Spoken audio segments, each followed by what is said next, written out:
name is Buzz Bissinger, and I'm a contributing editor at Vanity Fair. Actually, Graydon Carter found the story. He saw a clip in one of the British newspapers. I don't know, it was like 5 or 6 paragraphs about this doctor who had disappeared off the ends of the earth, who had been indicted in absentia, found basically at the foot of Mont Blanc. And Graydon, having great instincts, said, there's gotta be a good story there. And so it was assigned to me, and his instincts were exactly correct. It was one of those great, hard to believe, fiction is better than nonfiction, but a totally true story. I think one of the things you do learn from the story is that human nature and humans are really a funny beast. And I sometimes, when I do a story like this, I really have to question my own faith in humankind. They are capable of anything and everything to get away with something. So from that aspect, it's really troubling. I took a personal interest in this story because I met Bill Boyer.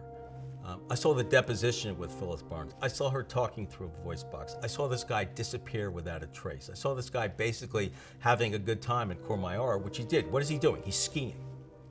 He's fallen in love. He's drinking espresso while he has left the trail of horror and sadness behind him. And that really pisses me off. No, I mean, there were no repercussions against me. I know it was a story that was well read because people said it was hair-raising.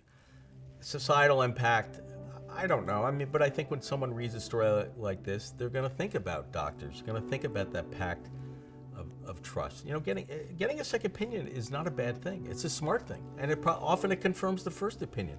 But you know what? Protect yourself. You know, I think it had that aspect to it. Anytime you do a story, there's always going to be unanswered questions. The circumstances of this story, it was done before he had been convicted. The odds of getting him to talk were not very good. I did try. I got a letter from him in which he basically said he was innocent, that everyone was wrong. And, you know, I'm a journalist. You wonder, well, conceivably, is everyone wrong? I find that impossible in this case, but I wanted to talk to Mark, not to say I talked to Mark. I wanted to talk to Mark to see what nuances were there. But you know what? If you don't want to talk, you don't want to talk. And I tried, and that's the way it goes. Although I'm 100% convinced that what I wrote was absolutely correct, because 99% of it was based on records. And when it's based on records, they're called records, you know, for a reason. I think the most memorable part of the story came in looking at certain court documents when I found out he had used faked photographs of CAT scans in order to do surgeries. The moment I remember the best was the inventory, line by line, that was taken of what was found at his home. And, you know, it just endless line after line of weird-ass equipment. There were tents, there were those machines that purify water. There was something that, you know, you could make water from snow. There was a GPS. There was a portable raft. I mean, it was spooky. It was surreal.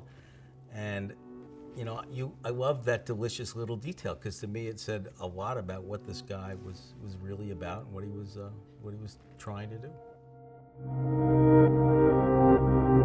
keep in touch with Michelle. You know, we kept in touch since this story came out. I really like her. I like her spirit. I like her determination. She doesn't feel sorry for herself. She's down to earth. She's fun to talk to. She has a good sense of humor. She likes dirty martinis, and I'm all in favor of that. It hasn't been easy.